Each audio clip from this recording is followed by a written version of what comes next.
Oh man, I really got to get a stand for this thing.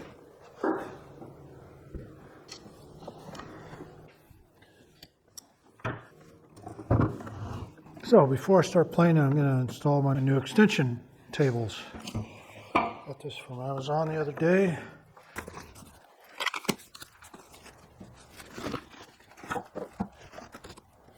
Much to them.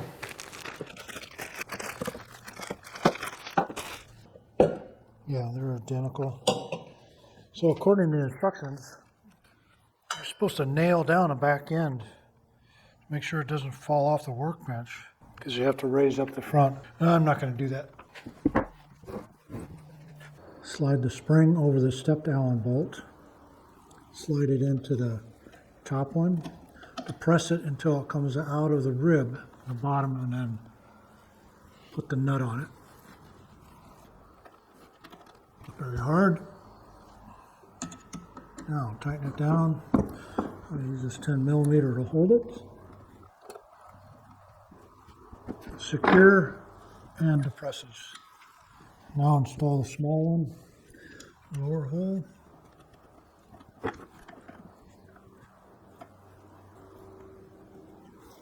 Okay, to install it, hook it on the opposite side, and then just depress this one. There we go. Pretty easy.